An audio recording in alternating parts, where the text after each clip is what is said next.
अस्सलाम वालेकुम एवरीवन। पिछली जो हमारी वीडियोस थी उनमें हम लोगों ने कार्बोहाइड्रेट्स को डिस्कस किया था। आज जो हमारी वीडियो है उसमें हम लोग डिस्कस करेंगे structure of protein. Previous videos में मोनोसेक्राइड्स थे, ओलिगोसेक्राइड्स थे, पॉलीसेक्राइड्स थे, उनकी एग्जांपल्स वगैरह हर चीज़ ब्रीफली डिस्कस की थी। उसके अलावा हम लोगों ने लास्ट लेक्चर था उसके अंदर हम लोगों ने अमाइनो एसिड्स को देखा था। अब जो है हम लोग स्ट्रक्चर की बात करेंगे, प्रोटीन्स के स्ट्रक्चर की। और काइंडली चैनल को लाजमी सब्सक्राइब कर दें, सिर्फ 2 सेकेंड लगेंगे और वीडियो को एंड तक देखिएगा। चलें जी, फर्स्ट ऑफ ऑल हम लोग बेसिक चीज़ें देख लेते हैं। स्ट्रक्चर ऑफ प्रोटीन में ईच प्रोटीन है स्पेसिफिक प्रॉपर्टीज़ कह रहे हैं जी, हर प्रोटीन की स्पेसिफिक प्रॉपर्टीज़ होती हैं। उसके अलावा these are determined by number and specific sequence of amino acids in protein molecules. जैसे कि हमें पता है कि जो अमाइनो एसिड्स हैं वो यूनिट्स होते हैं, बिल्डिंग ब्लॉक्स होते हैं प्रोटीन्स के, इसलिए जो अमाइनो एसिड्स के नंबर हैं वो बहुत इंपॉर्टेंट है। उसके अलावा जो सीक्वेंस है अमाइनो एसिड्स का वो भी बहुत ज़्यादा इंपॉर्टेंट है। यही सीक्वेंस और नंबर जो हैं वो एक अमाइनो एसिड्स को दूसरे अमाइनो एसिड से डिफ्रेंशिएट करते हैं, अलग करते हैं उनको।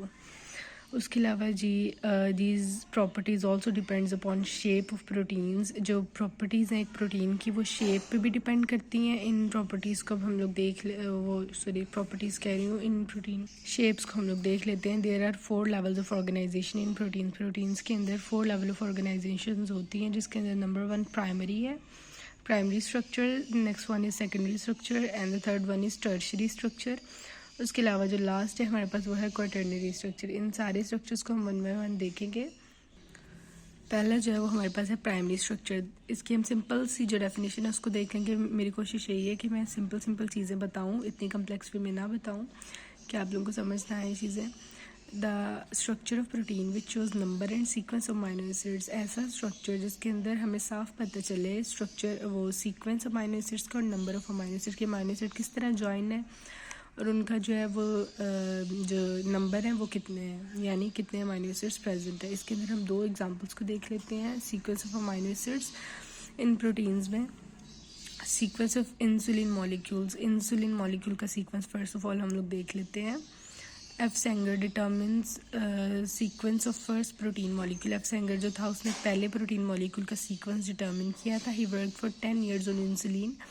उसने 10 साल इंसुलिन पे काम किया और जिसकी वजह से उसको पता चला कि it is compose of 51 amino acids के। एक इंसुलिन मॉलिक्यूल के अंदर 51 अमाइनो एसिड्स जो हैं वो प्रेजेंट हैं।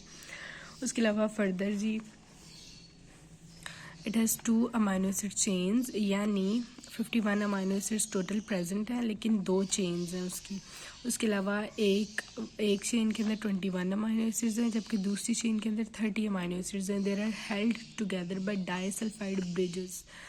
वो आपस में कैसे कंबाइन हुए हैं with the help of disulphide bridges. Disulphide bridge कैसे होते हैं, जो 2 सल्फाइड के मिलने से बनते हैं।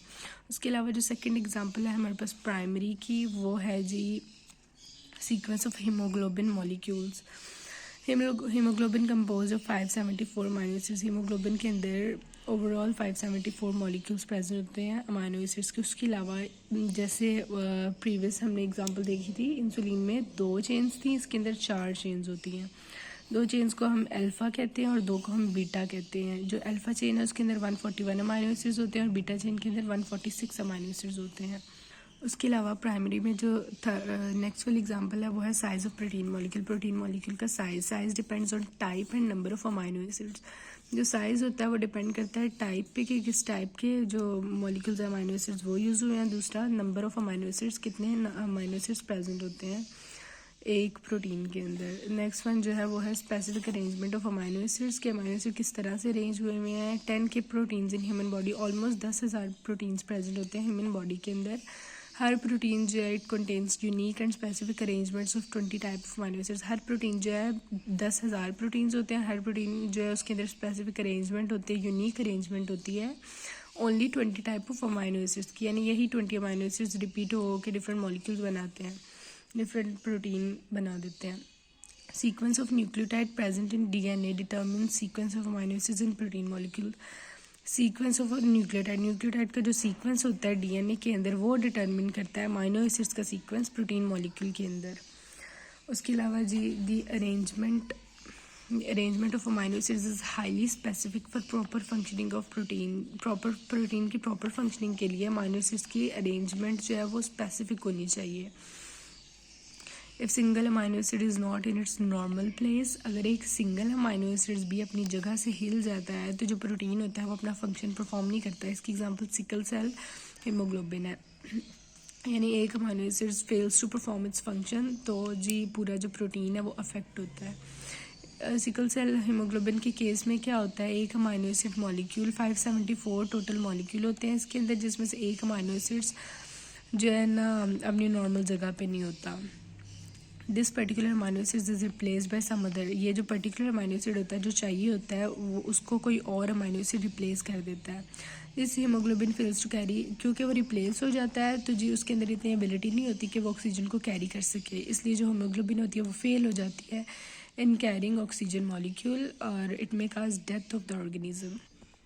अब जी हम बात करेंगे सेकेंडरी स्ट्रक्चर ऑफ प्रोटीन की। इसकी हम डेफिनेशन देख लेते हैं। सबसे पहले the structure of protein formed by coiling and folding of polypeptide chains. Polypeptide chains से जो स्ट्रक्चर ऑफ प्रोटीन होता है वो पॉलीपेप्टाइड चेन्स जो वो फोल्ड होती हैं, कॉइल होती हैं और प्रोटीन का स्ट्रक्चर बना देती हैं। फर्स्ट जो है हमारे पास अल्फा हेलिक्स को हम डिस्कस करते हैं। The spiral coiling of polypeptide chain is alpha helix. जो स्पायरल सॉर्ट ऑफ कॉइलिंग होती है वो होती है अल्फा हेलिक्स की। और जी उसके अलावा it forms a uniform geometric structure. Uniform geometric structure बनता है। हर टर्न जो हेलिक्स की होती है वो 3.6 अमाइनो एसिड्स उसके अंदर प्रेजेंट होते हैं। हाइड्रोजन बॉन्ड्स बनते हैं इनके अंदर, मतलब जब भी स्पायरल की टर्निंग होती है तो उनके अंदर हाइड्रोजन बॉन्ड्स बनते हैं। It keeps helix intact. जो हाइड्रोजन बॉन्ड्स होते हैं वो हेलिक्स को इंटैक्ट रखते हैं, जॉइंट रखते हैं। उसके अलावा अल्फा हेलिक्स के बाद जो दूसरी है वो है beta pleated sheet. The folding back of polypeptide is called beta plate. Alpha helix में क्या होता है कि पॉलीपेप्टाइड चेन जो वो स्पाइरल वे में कॉइल होती है, जबकि बीटा प्लेटेड में क्या होता है फोल्डिंग बैक होती है पॉलीपेप्टाइड चेन्स की। जो पॉलीपेप्टाइड चेन्स हैं वो फोल्ड बैक होती जाती है। उसके अलावा it forms a folded sheet like structure. Folded sheet like structure ये हमें देते हैं। बहुत सिंपल सा था ये। और उसके बाद जी जो हमारे पास थर्ड वन है वो है tertiary structure, the globular structure. Globular structure ऐसा formed by the bending and folding, जो कि बेंडिंग और फोल्डिंग से बनता है of polypeptide chain upon itself. यानी जो पॉलीपेप्टाइड चेन होती है वो खुद ही बेंड होती रहती है, फोल्ड होती रहती है और एक गोल सा स्ट्रक्चर हमें देती है, ग्लोबुलर स्ट्रक्चर हमें दे देती है। उसके अलावा it forms tertiary conformation of proteins. Conformation क्या होती है जी, शेप को हम बोलते हैं कन्फर्मेशन। टर्शरी यानी 3 वेड कन्फर्मेशन हमें दे देती है। मैंने 3 वेड कह दिया कि it forms tertiary conformation. Tertiary shape हमें देती है प्रोटीन्स की, थोड़ी कम्प्लेक्स होती है ये। उसके अलावा it is maintain by 3 types of bond. 3 type के बॉन्ड होते हैं जो इस शेप को मेंटेन करते हैं। उसके अंदर the first one is ionic, second is hydrogen and the third one is disulphide bond. As we all know disulphide bond क्या होता है, बॉन्ड प्रेजेंट बिटवीन 2 सल्फेट्स। उसके अलावा they are more stable in aqueous environment. जो tertiary होते हैं ये आपने याद रखना है, इट्स वेरी इंपॉर्टेंट पॉइंट कि ये एक्वस इन्वायरमेंट में बहुत स्टेबल होते हैं। और हाइड्रोफोबिक जो साइड होती है ना इन कंपाउंड्स के, अमाइनो एसिड्स की जो हाइड्रोफोबिक साइड होती है वो टूवर्ड्स द इनर साइड होती है, इनर एज होती है। और जो हाइड्रोफिलिक साइड होती है, वाटर लविंग साइड होती है, वो आउटसाइड द सरफेस होती है और एट द सरफेस, जो कि वाटर को एक्वस मीडियम को जो है वो फेस करती है। नेक्स्ट जो लास्ट हमारे पास स्ट्रक्चर है वो है दी स्ट्रक्चर क्वाटरनरी स्ट्रक्चर। इसकी पहले डेफिनेशन को देख लेते हैं। Structure formed by aggregation of tertiary polypeptide chain is called quaternary structure. ऐसा स्ट्रक्चर जो कि टर्शरी पॉलीपेप्टाइड चेन के जमा होने से बनता है। एग्रीगेशन यानी कंबाइन होने से टर्शरी जो पॉलीपेप्टाइड चेन होती है ना, यानी जो हमने टर्शरी स्ट्रक्चर पढ़ा, जो पॉलीपेप्टाइड चेन्स होती हैं ग्लोबुलर, उसके अंदर उनकी मिलने से, उनके कंबाइन होने से जो स्ट्रक्चर बनता है वो क्वाटरनरी स्ट्रक्चर होता है। और ये सबसे कॉम्प्लेक्स स्ट्रक्चर होता है। These polypeptide chains are held together by hydrophobic interactions. ये जो पॉलीपेप्टाइड चेन्स होती हैं टर्शरी की, वो they are held together with the help of hydrophobic interactions, जो कि हाइड्रोजन और आयनिक बॉन्ड्स की हेल्प से होता है। इसकी एग्जांपल में हीमोग्लोबिन आ जाती है। It carries oxygen of red blood cells, यानी ये रेड ब्लड सेल्स में ऑक्सीजन को कैरी करती है। आज की वीडियो बस इतनी सी थी, सिंपल सा आज का टॉपिक था लेकिन इम्पोर्टेंट था। होप सो आप लोगों को समझ आई होगी। चैनल को लाजमी सब्सक्राइब कर दें और वीडियो को लाइक कर दें। कोई इशू है तो आप लोग कमेंट सेक्शन में पूछें। Thank you so much. अल्लाह हाफिज़।